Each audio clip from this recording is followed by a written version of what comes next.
তোমাদেরকে বড়ির ভর্তা করে দেখাবো। আমার কাছে এই বড়িগুলো আছে, তোমাদের কাছে যে বড়ি থাকবে তোমরা সেই বড়ি দিয়েই এই ভর্তাটা বানাতে পারবে।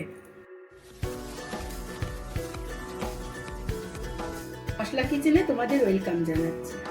আমি 2 চামচ মতো সর্ষের তেল গরম করে নিয়েছি। এবার এই বড়িগুলো এর মধ্যে দিয়ে আমি ভেজে নেব।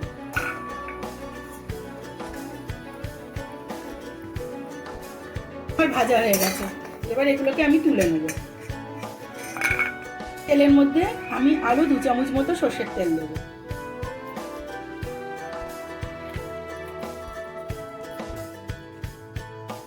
এবার 2টো শুকনো লঙ্কা আমি ভেজে নেব। এগুলোকে একটুখানি সামান্য ভেঙে দিলাম, নাহলে ফাটার ভয় থাকে।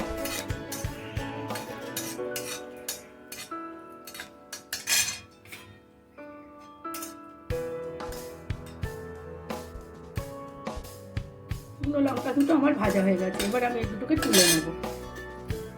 এই তেলের মধ্যে আমি পেঁয়াজ কুচি দেবো।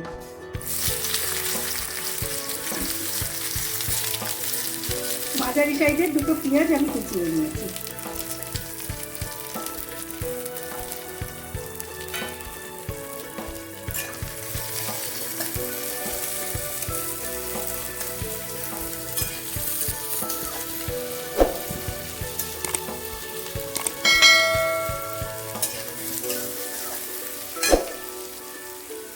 এবার এর মধ্যে 3-4 কোয়া রসুন দিচ্ছি।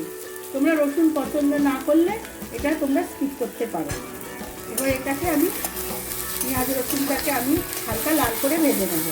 পেঁয়াজ আর রসুনটা আমার ভাজা হয়ে গেছে, এবার এটাকে আমি তুলে নেব। এই লঙ্কা, পেঁয়াজ রসুন ভাজা, কাঁচা লঙ্কা কুচি আর ধনেপাতা কুচি, নুন দিয়ে আমি একসাথে ভালো করে মাখবো। বড়ি ভর্তাটা আমার হয়ে গেছে। তোমরা আমাকে জানাবে তোমাদের এই বড়ি ভর্তার রেসিপিটা কেমন লাগলো। যদি তোমাদের ভালো লেগে থাকে তাহলে তোমরা অবশ্যই এটাকে লাইক করো, বেশি বেশি করে শেয়ার করো। আর যারা নতুন আমার চ্যানেলে এসছো তারা অবশ্যই আমার চ্যানেলটাকে সাবস্ক্রাইব। ভিডিওটা দেখার জন্য তোমাদেরকে ধন্যবাদ।